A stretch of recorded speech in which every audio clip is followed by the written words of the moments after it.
Afternoon, everyone. I hope you all had a lovely weekend, and it was great fun being with the grade 12s up in Whistler. I'm sure each and every one of you had a good time whilst up there. We've got some guests in chapel from different schools, different organizations, and we also have some parents of 3 Shawnigan students who are here all the way from Pakistan. So welcome to them, and we're going to kick off with hymn number 8, the Ripley's House hymn.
Be seated.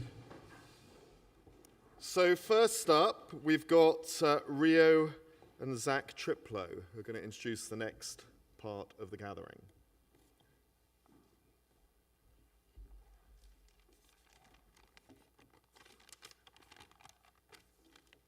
And Leilani, but she's coming. Okay. Kia ora whanu, ko reo toko ingoa, ko te Ngāti Tūwhare Toa. Hello everyone, my name is Rio and my tribe is Ngāti Tūwhare Toa. I'm of Maori descent from New Zealand. The month of May marks Polynesian Heritage Month, and this is the first time we've had a chapel that celebrates this, so a couple other students and myself are super excited to share a piece of our heritage with you today. A literal piece of my heritage that I have with me is my ponamu, or in English, my greenstone. It's given to you on a special occasion, typically by your parents or another family member. I was 18 when I received mine, well, in March. This specific greenstone is only found in the South Island of New Zealand, and it was carved by a master carver, Ross Crump Naitahu. The greenstone is a deeply cherished toanga, or treasure, in Maori tradition, as it is imbued with personal significance and strength. The punamu connects wearers to their ancestry. Its strength, or mana, is increased as it is passed down through generations. Whether you didn't attend or are still recovering, grad was this past weekend. With my dress, I wore my greenstone proudly, and I felt that for some reason, I stood up a little straighter, carried myself taller, and was centered by the constant reassurance of my own inner strength and confidence. As I move past Shawnigan, I plan to preserve that empowering feeling and throughout my life and wear it with pride and close to my heart. Ngā mihi nui, thank you. And next up, my brother Zach, followed by Leilani.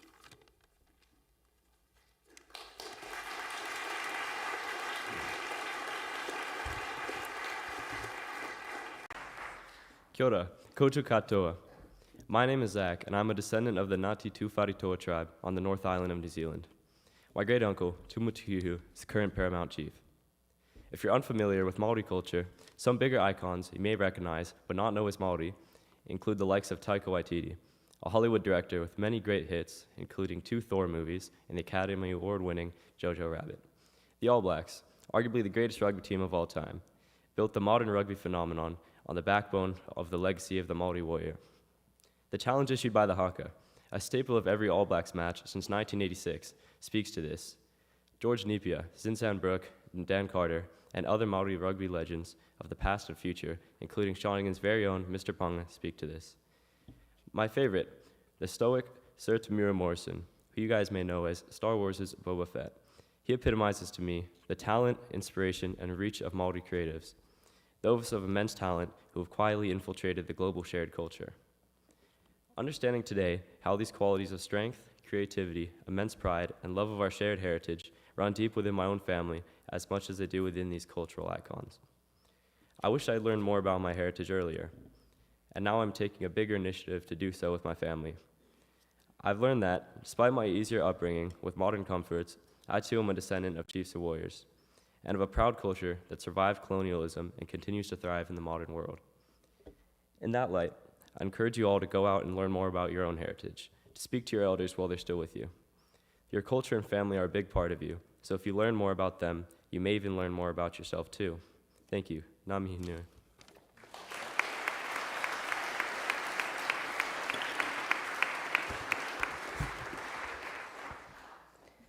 Noa e Māori, o toasa le Leilani Akosita Molia, ngole Ratuman.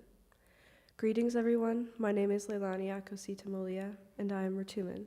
I've had the privilege of traveling to Rotuma twice in my life. For those who don't know, Rotuma is a small Pacific island about 460 kilometers north of Fiji. I was just a baby the first time I visited, so I don't remember much, but I had the chance to return in the summer of 2023, and that time I was old enough to truly take it all in.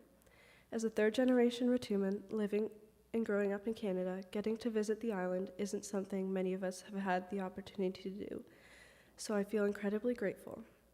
Being able to experience the land that my ancestors thrived on was something I will never forget. While I was there, I saw the beauty of my culture, not just the land, but in the people, the food, the language, and the way everyone cares for one another like family. I met relatives I had only heard stories about, ate fresh fake, a dessert made of taro, coconut milk, and brown sugar, one of my favorites, and iko, which is made from taro leaves, coconut milk, and sometimes with fish. I was surrounded by the sound of the Rotuman language every day. It was like stepping into a part of myself that I hadn't fully known yet. Being Rotuman in Canada can feel isolating at times because our community is so small, but that's also made me appreciate and hold on to my culture even more, whether it's through the Huangasea Club, where I can participate in traditional dancing and singing, or the stories we pass down. I try to carry my culture with me every day. To me, being Rotuman means staying connected to my roots, no matter where I am. It's about honoring the sacrifices of those who came before me, showing my respect to my elders, and living out the values of respect, humility, and service that are at the heart of our culture. Even if most people don't know where or what Rotuma is, I carry it with me in my actions, in my family, and the pride I feel every time I can tell people I'm Rotuman. Foexia, thank you.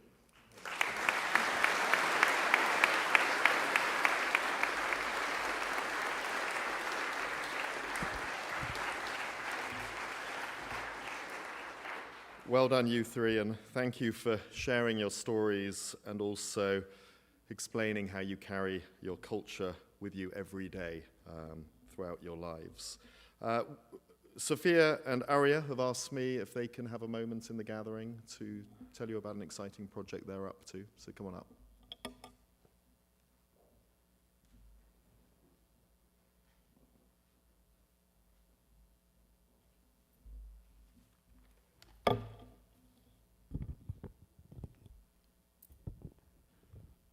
Hi, I'm Sophia. And I'm Aria, and we're both grade 12 students in Kay's house. In light of Mental Health Awareness Month this May, we wanted to share our capstone project with you all. For our capstone, Aria and I wanted to pick something we both had personal connections with so that we could share it with you all. Our project includes a swimming event to raise money and awareness for mental health. On June 6th, we will hold an event at the docks where we'll set up various games, activities, and events. We encourage you all to participate in them. There will be a minimum of a $3 donation fee and the option to donate more if you feel. Our proceeds will all go to the Wellness Center for next year's students who wish to attend counseling or therapy sessions but can't make up the money for it. I know a lot of people who have struggled with mental health issues at some point in their lives. However, today we wanted to share our experiences with you. Whether this makes you feel seen, knowing that others have gone through the same or similar experiences as you, or teaches you something new, we hope you can get something out of it. In 2012, my Uncle Jay passed away due to mental health challenges. He was an incredibly kind and passionate person with a deep love of swimming. To honor his memory, my family started a swimming fundraiser in his name. Every year around June, our family, friends, and members of our small community in Windermere, BC, join together to swim across the lake we live on. We've been doing this swim since I was about 5 years old. And over the years, it's become something we all deeply look forward to. Not just because it brings us together, but because of the positive impact it has on our community and the way it keeps my uncle's spirit alive. When Sophia and I first started talking about our capstone, we realized that we both shared a deep passion for swimming and the powerful support it can offer when it comes to mental health. Mental health has been an issue I myself have grappled with for a long time. I went through a good portion of my life feeling helpless and overwhelmed with negativity. At one point, I truly believed everyone in my life was somehow against me. As a result, I had to switch schools and I began talk therapy. I started seeing a therapist when I was 10 years old. This period of my life led me to a rather depressive state where I also formed almost debilitating social anxiety. I continued in therapy until my grade 10 year. I felt guilty about the amount of money my family had put into this, which is another reason why we picked what we did for our charity. I believe no one should ever have to feel bad about seeking help. Throughout my journey with my mental health, I was also a competitive swimmer.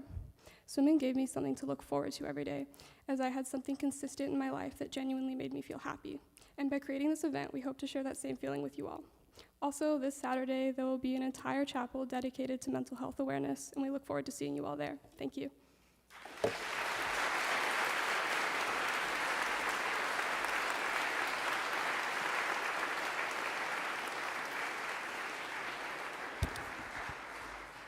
And thank you to you two for sharing your stories with us as well. Incredibly moving and deeply insightful.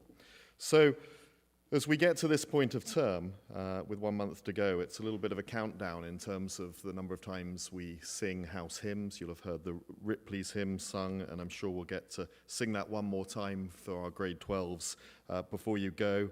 And I'm sure we're going to sing the school hymn quite a few times before the end, building up to closing day. But we've got lots of guests here. Let's show them how we sing hymn number 1, the school hymn, There's a Voice in the Wilderness.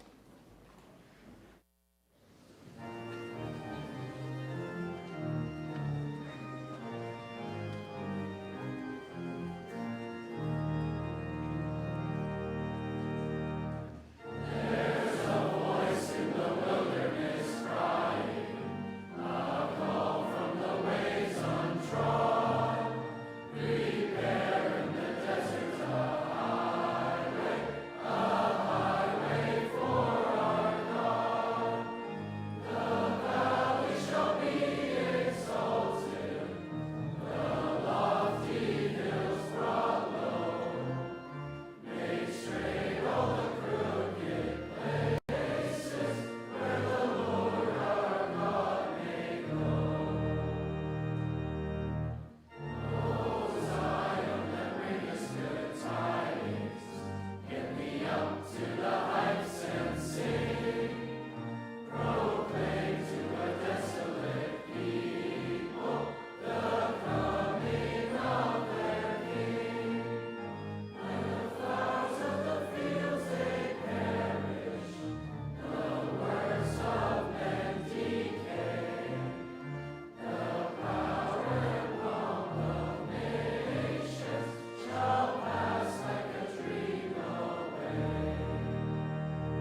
we have one of our heads of school, Desi.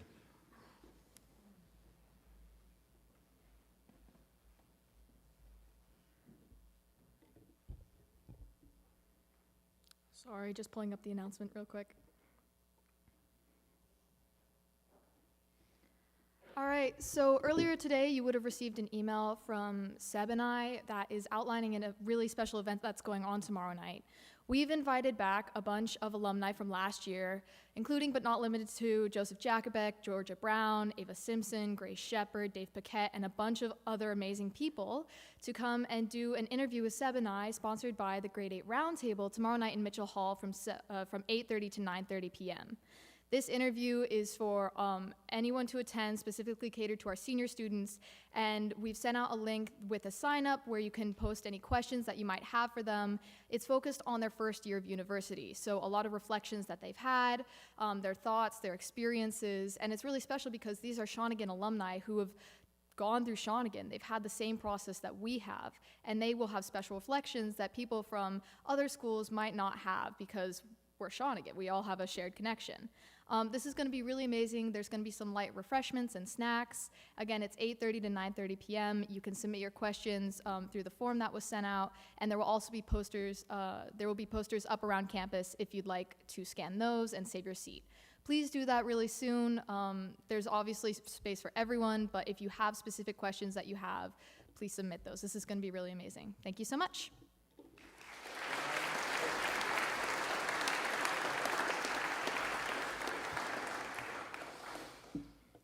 I could have mentioned this at the beginning, but thought I'd wait till now. We do, of course, have Dr. Alexis Dubois back in our midst. Where are you, Alexis? Come on, stand up, so everyone can welcome you back to Shawnigan.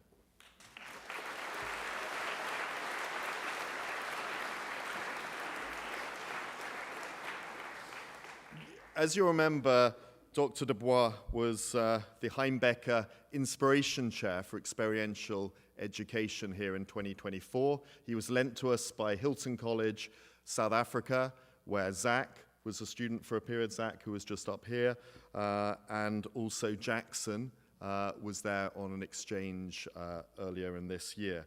And Dr. Dubois is back. He's working on a really interesting project in tandem with a couple of people, including Emily Coolidge, who is our new Heimbecker Inspiration Chair, and we've not had a chance yet to introduce her to our community, but she has agreed to come up and speak to you a little bit about the exciting project we have planned around sustainability, building up to late September in a conference, and then beyond, and building on the works of people like Emma Hill and others who've been so committed to the Sustainability Council. So let's give a Shawnigan welcome to Emily Coolidge.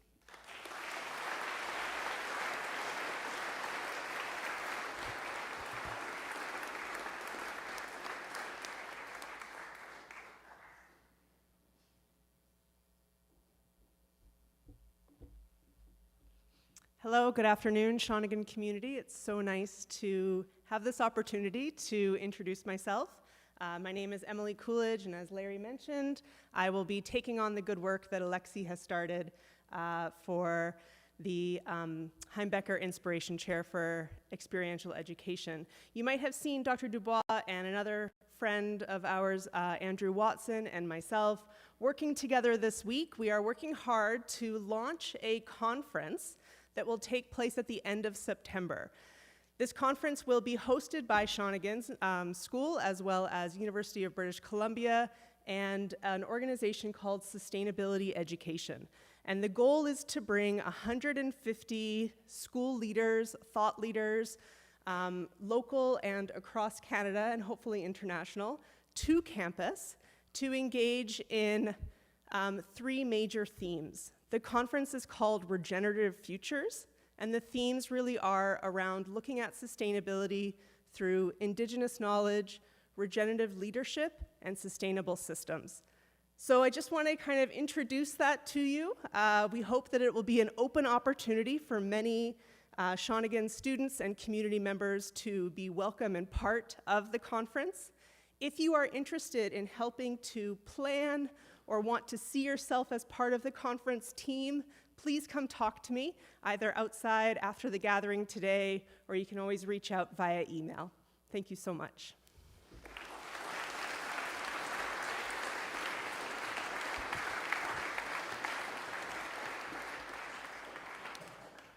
Thank you, Emily. And of course, you can also find them in Mitchell Hall. They're going to be working in there during the course of this week. So if you're thinking that really fires my imagination, I'd love to be involved in that.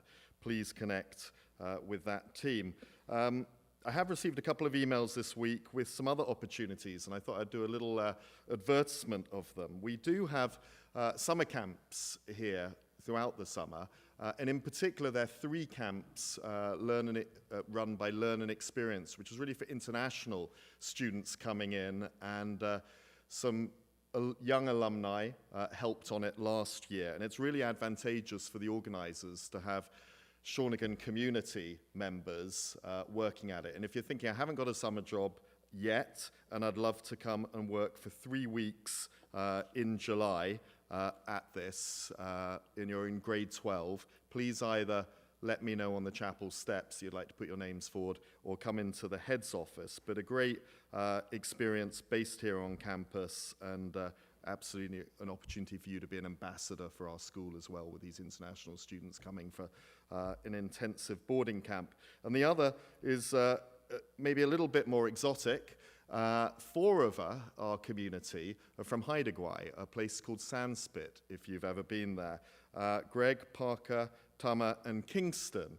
And someone I know up at Sandspit, it's connected to a board member, has just written and said, is there a grade 11 or 12 who'd like a summer job up in Haidagwai? If you don't know where it is, some islands in the very northwest of BC, off the coast there. A really magical place, and they're looking for someone to help mow the grass, tend the golf course, work on different projects up there. And if you're thinking, right, I'm a wilderness person, I love kayaking and living in a sort of slightly wilder place than Shawnigan, I'd love to do that again. Catch me or catch one of them and find out what it's like, life up in Sandspit. I think they'd be absolutely delighted to host you up there as well. So some opportunities for some of you. And finally, for this gathering, lots of sports tournaments happening. I know the Iron Women have their island final versus Brentwood this afternoon at, I'm going to go for 3:45. 3:45. If you're on campus, please go up and support them. The boys' first 15 are down playing at UVic in their island final. And there's also lots of other provincials and islands, from tennis to Colts rugby, to golf, and much more going on during the course this week, building up to the great rowing nationals next week. So good luck to all of our athletes, and we will be there in different ways in support of you all. Right, I'm going to invite the staff to slip out with our guests, and have a wonderful day, and good luck to those teams.